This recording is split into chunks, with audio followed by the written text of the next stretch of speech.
SIR এর নামে অগণতান্ত্রিক তাণ্ডব।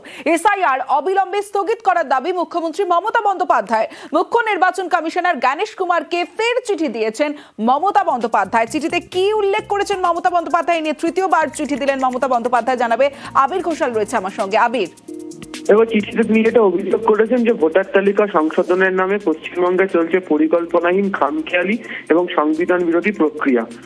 তার বক্তব্য হচ্ছে যে কোন রকম নিয়ম এবং প্রশিক্ষণ ছাড়াই এসআইআর চালানো হচ্ছে, যার ফলে গোটা প্রক্রিয়াটাই হয়ে উঠছে ত্রুটিপূর্ণ এবং অবিশ্বাসযোগ্য। কমিশনের নির্দেশ বারবার বদলাচ্ছে, কখনো তারা হোয়াটসঅ্যাপ বা মেসেজ এমন কোনো নির্দেশ দিচ্ছে যার কোনো লিখিত নোটিফিকেশন বা আইনি ভিত্তি নেই।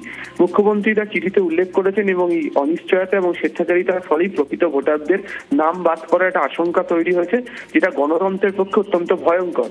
তার অভিযোগ, তথ্য প্রযুক্তির অপব্যবহার করে ব্যাক এন্ড থেকে ভোটার তালিকা থেকে নাম মুছে ফেলা হচ্ছে, যেখানে সংশ্লিষ্ট ইলেকটোরাল রেজিস্ট্রেশন অফিসারদের কোনো অনুমোদনই নেওয়া হচ্ছে না। চিঠিতে তিনি আরো উল্লেখ করেছেন, বিহারে যেখানে ফ্যামিলি রেজিস্টারকে পরিচয়পত্র হিসাবে মান্যতা দেওয়া হয়েছিল, সেখানে পশ্চিমবঙ্গে হঠাৎ করে তা বাতিল করা হয়েছে, তাও আবার হোয়াটসঅ্যাপ বার্তায়।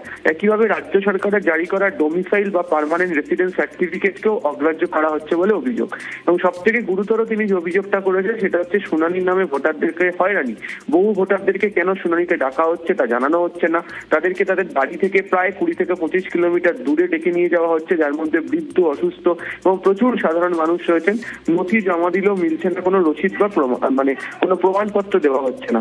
এছাড়া তার অভিযোগ, রাজ্যের প্রস্তাবিত প্যানেল উপেক্ষা করে অবজারভার নিয়োগ, প্রশিক্ষণী মাইক্রো অবজারভারদের দায়িত্ব দেওয়া এবং শুনানির সময় বুথ লেভেল এজেন্টদের প্রবেশ করার কোনো অধিকার কেন দেওয়া হচ্ছে না তা নিয়েও প্রশ্ন তুলেছেন মুখ্যমন্ত্রী, এবং সেটাই তিনি জ্ঞানেশ কুমারকে চিঠিতে উল্লেখ করেছেন।